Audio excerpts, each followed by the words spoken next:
Grace Jennings lived in a peaceful suburban neighborhood where nothing ever seemed out of place. Neighbors greeted each other over white picket fences, children rode bikes on sunny weekends, and everyone trusted one another enough to leave their front doors unlocked. Grace was often seen watering her garden or helping students find books at the local school library. She had worked there for years and was loved by students and teachers alike for her patience and gentle manner. She had no history of conflict and rarely got involved in anything outside her daily routine. Her quiet lifestyle made the events of one Monday morning feel all the more shocking. Early that day, a delivery driver noticed that Grace's front door was half open.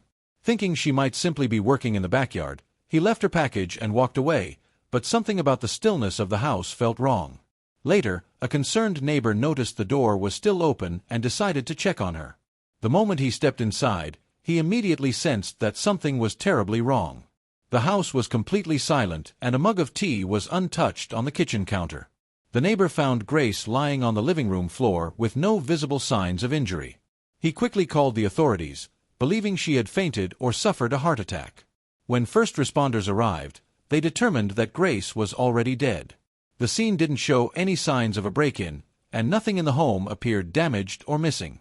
There were no signs of a struggle, and her wallet and jewelry were untouched.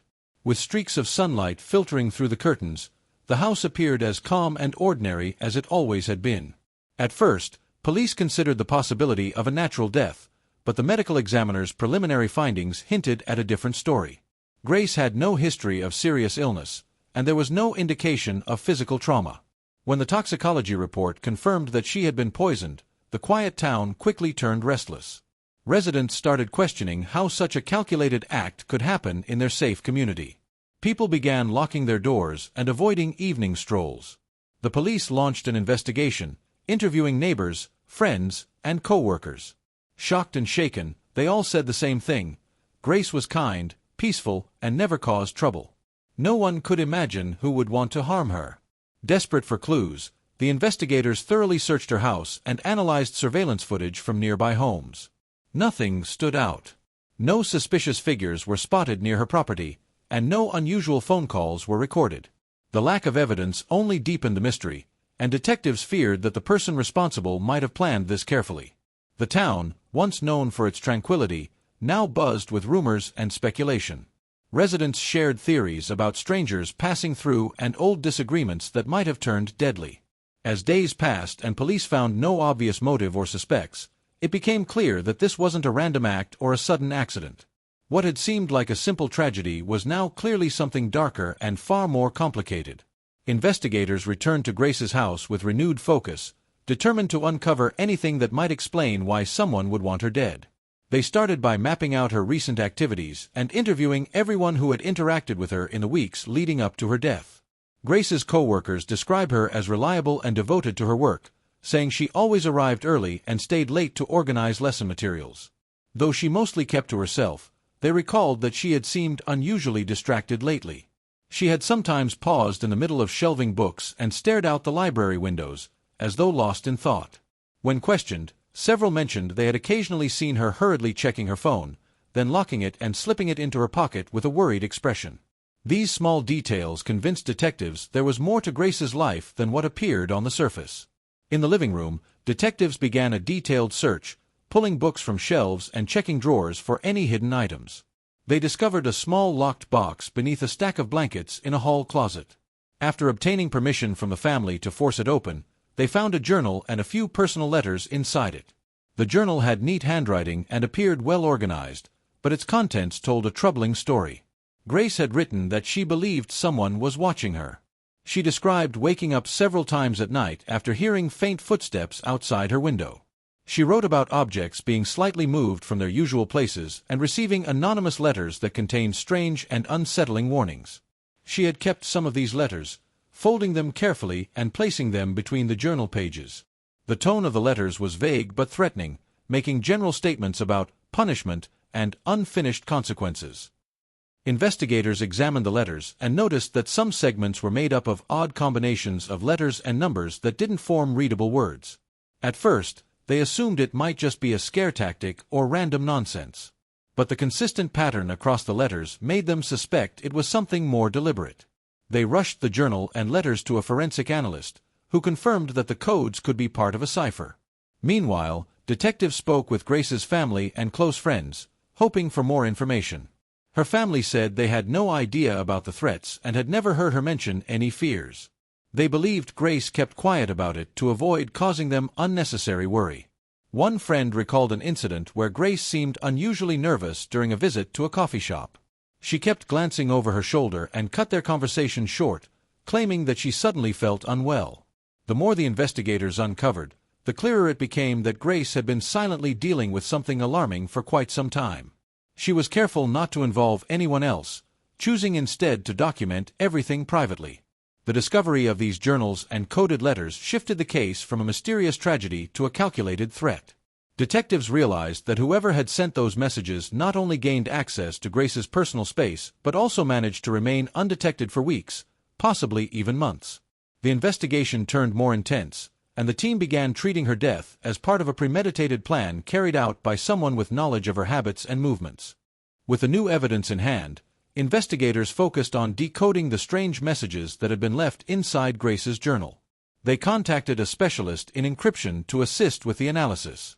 The expert quickly confirmed that the random letters and numbers were not accidental.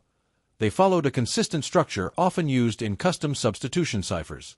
It took several days to fully break the code, but once the formula was unlocked, the hidden content revealed a chilling pattern. The decoded messages delivered what appeared to be warnings, written in a distant and eerie tone. One read that the clock is ticking, while another referenced actions that cannot be undone. The messages also contained instructions for Grace to follow, such as not speaking to anyone about her fears, not leaving town, and not attempting to involve the police. Each new message appeared increasingly urgent. Investigators studied the dates written next to each entry in her journal and realized that the anonymous letters had been arriving regularly. The timing suggested that the sender knew exactly where Grace was almost every day and deliberately placed the messages when she would find them alone. The journal entries showed that she tried to convince herself that it was all just a misunderstanding or perhaps an elaborate prank. However, as the warnings grew more intense and specific, she began documenting her unease. Rather than telling anyone, she wrote detailed notes describing each strange occurrence, including the exact locations of where the letters were found. Detectives revisited the idea that this could be the work of someone within her own circle. They reviewed staff records at the school and focused on individuals who had past experience with advanced digital skills or cryptography. Names were cross-referenced with Grace's phone and email records. Nothing suspicious appeared at first, but one detail stood out. Several months before her death, Grace had received multiple emails from an account that had since been deleted. The emails contained no text except for short lines of code and were sent only at late-night hours. The investigators managed to retrieve copies of these messages from the email service. After comparison, the same cryptic patterns were found in the deleted emails and the letters found in her journal. It became clear the unknown sender had been escalating their attempts to frighten and manipulate Grace. Digital tracking analysis revealed that the deleted email account was created using forged identity documents and accessed through IP addresses that masked the true location. This indicated careful planning and technical expertise, and it ruled out the possibility of a random prank. The investigation widened to include experts who specialized in cyberstalking cases. A timeline was created, showing when each letter and email was received. Once aligned with Grace's public schedule and movements, it showed a disturbing level of precision. The messages were always delivered at times when she would be alone, late evenings in the library, early mornings while walking to her car, and even during her weekend grocery trips. Detectives realized that whoever was behind it had been monitoring her activity for a long time and was likely very familiar with her daily habits. Each threat was delivered with purpose, gradually tightening psychological pressure and ensuring Grace felt completely isolated. The pattern suggested a carefully orchestrated effort, and the investigators knew they were dealing with someone who wouldn't stop until their plan was fully carried out. Investigators intensified their efforts to identify a suspect by examining Grace's professional and personal life with more scrutiny. They conducted background checks on everyone she had worked with during the last 5 years, focusing especially on individuals who had both access to her and the skills to create complex encrypted threats. Among the names was Robert Turner, a former colleague from the school library who had resigned 2 years earlier under difficult circumstances. Records showed that Robert had complained repeatedly about workplace disagreements and developed a reputation for impulsive behavior. His departure followed a disciplinary report involving inappropriate use of school computers. At the time, most considered it a minor incident, but to investigators, it now appeared more significant. Detectives reviewed the digital access logs of the library from the period when Robert still worked there. They uncovered evidence that he had been browsing websites and online forums focused on surveillance techniques and encryption methods. After he left the school, Robert transitioned into a cybersecurity role at a private firm. However, 2 months before Grace's death, he had been removed from his position following an internal review. The reasons were confidential, but investigators acquired enough information to learn that Robert had been accessing employee data without authorization. This pattern of behavior began to form a clear link to Grace's situation. When authorities searched Robert's apartment, they discovered several storage devices. These were sent to the forensic team for analysis, while investigators searched the physical space for anything that might directly connect him to Grace. Inside a desk drawer, they found printed maps of her neighborhood marked with specific times and dates. The markings matched the timeline that detectives had created earlier when they analyzed the delivery of the encrypted messages. In a small locked cabinet beside his bed, they uncovered dozens of photos of Grace. Some were taken from a distance in public places, while others appeared to be captured from close range outside her home. None of the neighbors had seen anyone suspicious, which suggested Robert had carefully concealed his presence each time he approached the house. Forensic analysis of Robert's digital files revealed carefully organized folders containing detailed notes on Grace's daily movements. The documents showed he had been monitoring her for months, recording every routine and deviation with alarming precision. He had tracked her route to work, the exact time she returned home each day, and even the dates when she visited family. The files also included multiple versions of the encoded letters. This indicated that Robert had been refining the messages before delivering them, almost as if he viewed the threats as a calculated part of a larger plan. When specialists examined metadata from the deleted email account, they confirmed that the emails originated from devices registered to Robert, although he had used software to hide his identity. As investigators pieced together the evidence, they realized Robert wasn't just obsessed. He had developed a methodical, controlling process aimed at breaking Grace down psychologically. He had created and executed a plan that combined digital intimidation with real-world surveillance. Each message and letter was designed to increase her fear and dependency on silence.